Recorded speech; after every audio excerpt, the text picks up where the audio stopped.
And on the case this evening, viewers, after imposing 50% tariffs on India, of which 25% comes into effect from today, US President Donald Trump is now threatening secondary sanctions. The Ministry of External Affairs has already stated India's position, but for the first time since Trump's tariff tirade began, the Prime Minister spoke about the issue. The PM reiterated India's stand that national interest is paramount. He took the opportunity to reassure farmers, dairy farmers, as well as fishermen community that he will not compromise with their interests, even if it comes at great personal cost. Bharat अपने किसानों के, पशुपालकों के और मछुआरे भाई बहनों के हितों के साथ कभी भी समझौता नहीं करेगा।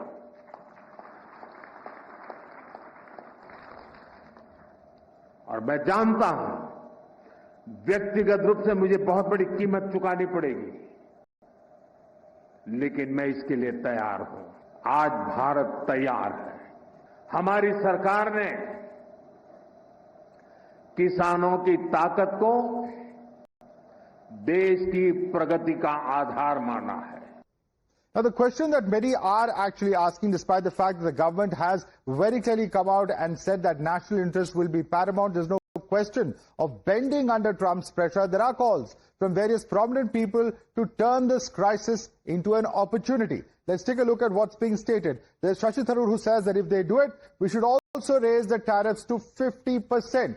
He's also gone on to say that if we don't matter to them, they should not matter to us. He's further gone on to add, and in fact, this is Amitabh Khan saying that Trump has given us a once-in-a-generation opportunity. He's gone on to say that this crisis must be fully utilized.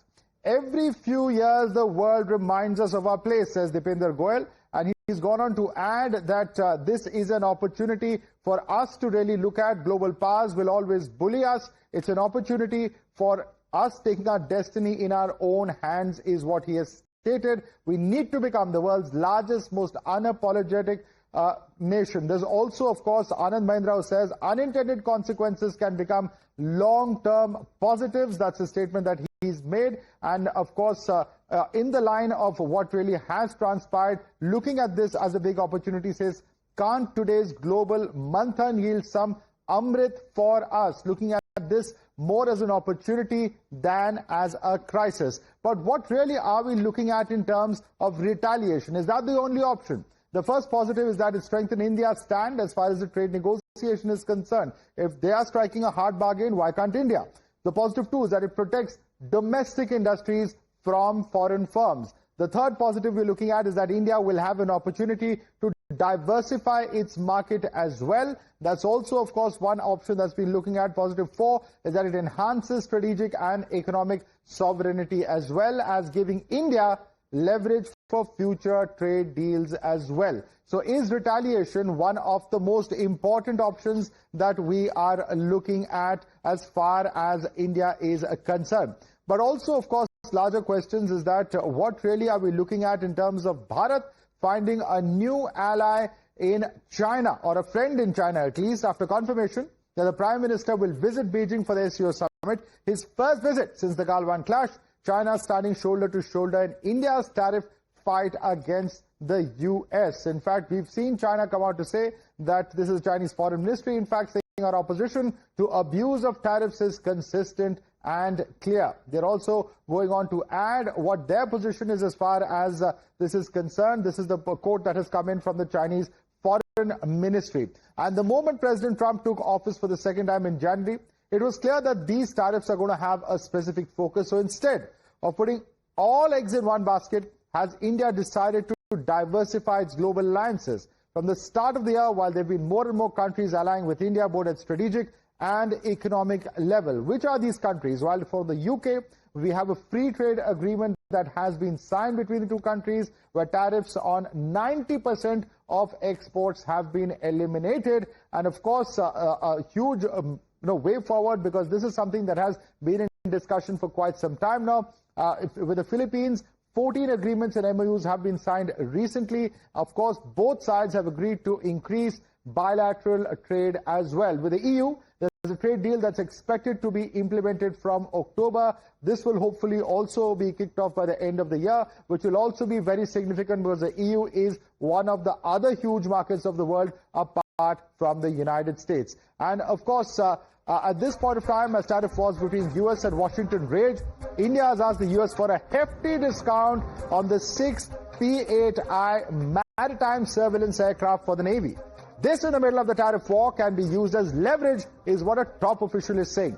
India's reaction comes as the cost of the 6-plane package is considerably more than $3 billion, about 50% more than the earlier P-8Is. P, of course, stands for Poseidon, that have been purchased. And US has said that the final cost has shot up as a result of supply chain problems, quote unquote. India is expected to make its position clear during the visit of the US that we want the aircraft, but they need to cut the cost. Let's take this across to Srinjoy Chaudhary joining us. Srinjoy, very significant that the Poseidon aircraft is going to be another interesting point of the tug of war between the two countries, as it were, with the US digging in its heels. India, too, is going to be demanding its own pound of flesh as far as the trade deal is concerned.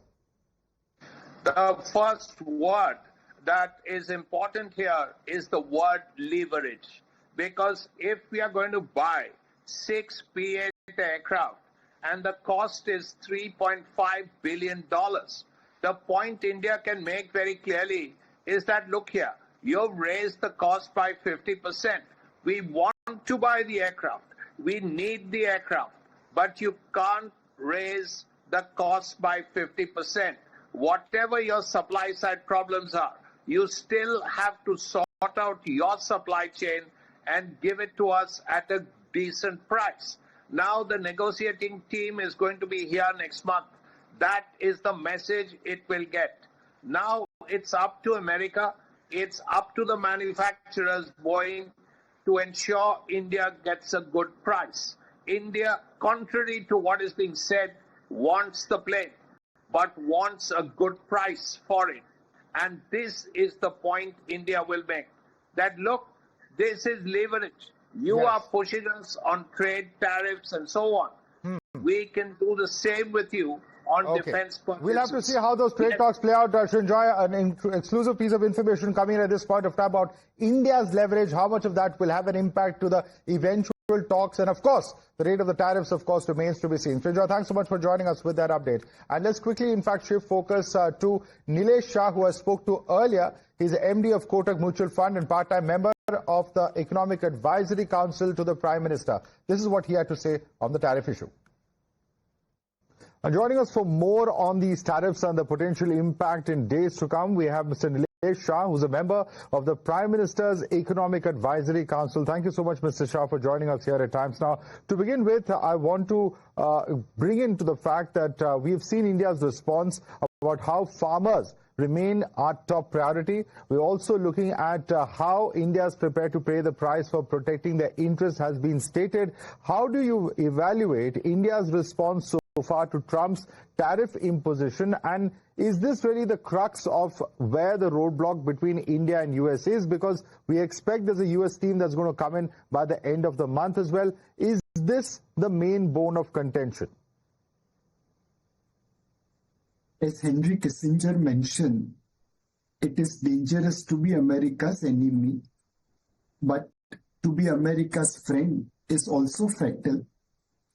India is behaving like a friend and US is becoming unreasonable.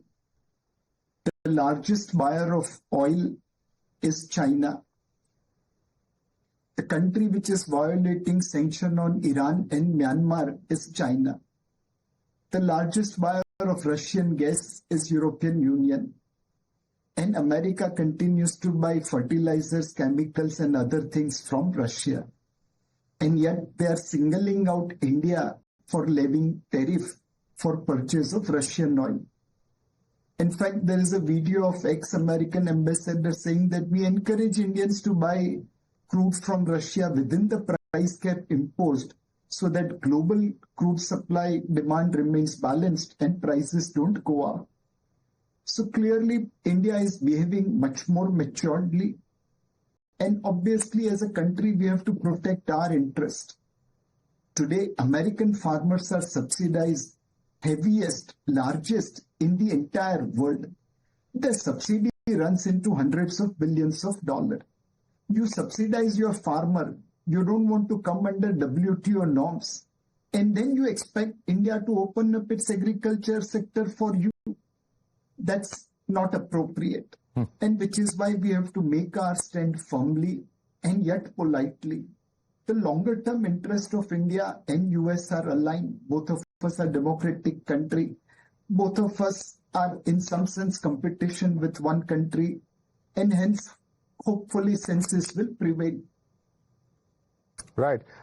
So we've seen how Goldman Sachs has projected that the 50% tariff on imports from India could reduce India's GDP growth by around 0.6 percentage points. Have you gone through this particular analysis? Because they had a similar analysis earlier when the 25% tariff was announced. What really could be the concerns here, and do we have a plan to tackle this kind of a dip as far as our projection in GDP is concerned if this does happen? Undoubtedly, analysts are today trying to measure adverse impact of tariff measures on Indian GDP. But most analysts will fail in predicting the momentum or the human ingenuity which will be taken to escape out of this tariff. They are assuming that if we can't export to America, we won't be exporting to someone else. Well, if Americans don't want to eat Indian shrimps, maybe some other consumer will be there in some other market. Maybe Government of India can provide fiscal and monetary support to our exporters who are unduly getting impacted by the tariff. Maybe this tariffs will be temporarily and it will get suspended like a true techo trade. So there are multiple variations possible. Today's estimate of impact on GDP on a status quo basis, that whatever we won't be able to export to America, we will not be able to export to other places. Right. There is also possibility that India stimulates its domestic economy. We have both fiscal and monetary space to stimulate our economy, and that could also compensate for the adverse impact of tariff. So the reality will be far different from status quo projections. Earlier, we've seen how Donald Trump has also gone to great lengths to provoke and demean India. He's called us and Russia, quote-unquote, dead economies. However, the IMF data itself shows how India has not just become the world's fourth largest economy, on the way to becoming the third largest, in fact, surpassing Japan. The IMF also projects India's growth forecast at 6.4% for 2025, reinforcing its status as the leaders or the fastest growing developing market and perhaps one of the biggest economies. Taking all of this in account, what conclusions do you draw from Trump's remark referring to India as a dead economy?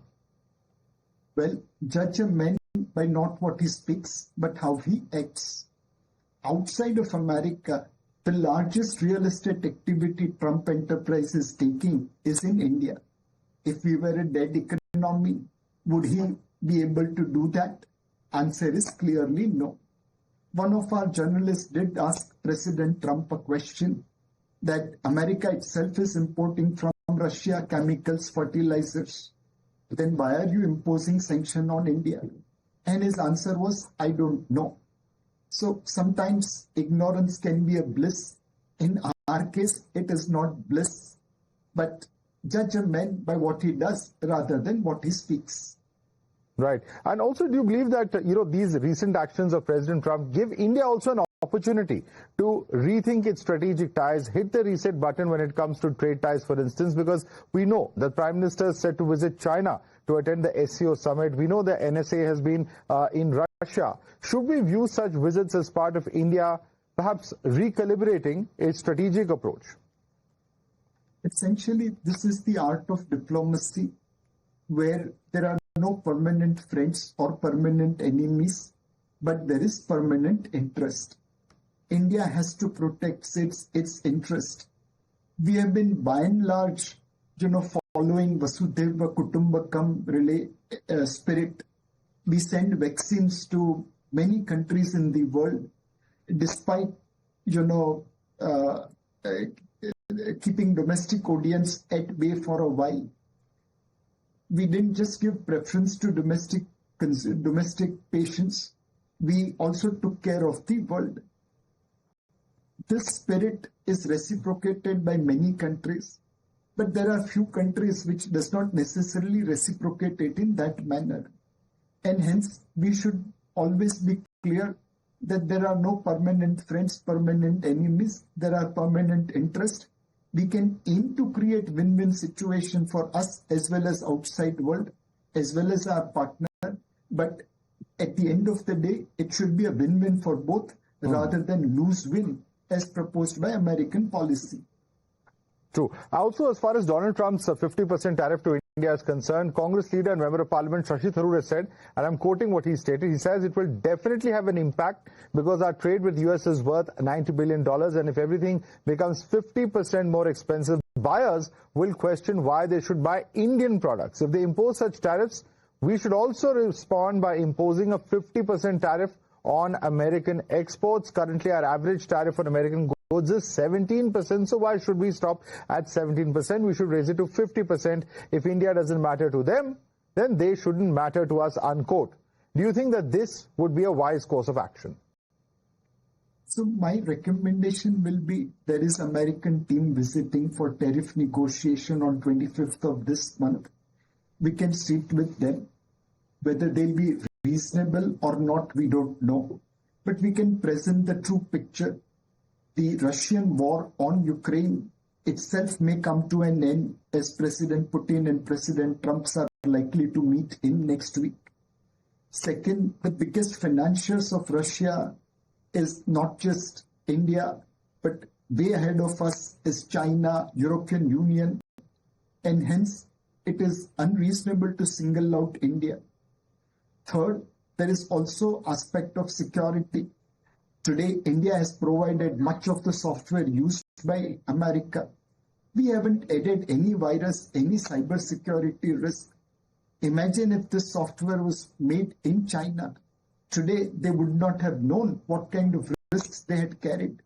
So we must bring this security aspect in front of America. Right. And finally, we also have to put numbers. There are 300,000 Indian students studying in America at $50,000 per capita fees and $25,000 or $50,000 per capita expenses. That's a substantial amount. Right. 17 lakh Indians travel to America, some to visit their families, some for travel and tourism. At $10,000, that's also a substantial amount. We have allowed American companies from Microsoft to Twitter to Facebook to Google to Amazon to operate in India. They don't get same freedom in China. And they make substantial money out of India. It may not be accounted in American balance sheet as those will be booked in Nassau, Bahamas and Dublin, Ireland and so on and so forth. I think we need to present total picture in front of American government if we haven't done it already and seek a balance from security point of view, from reciprocity point of view, from reasonable point of view. And if they still don't understand, then certainly, as Chanakya mentioned, Sam, Dam, Dand, Bhed, all four options should be open to us. But first, we should try to be reasonable in creating a win-win situation. When US buys software from us, they also get security. When they buy solar cell from China, they also get killer switch.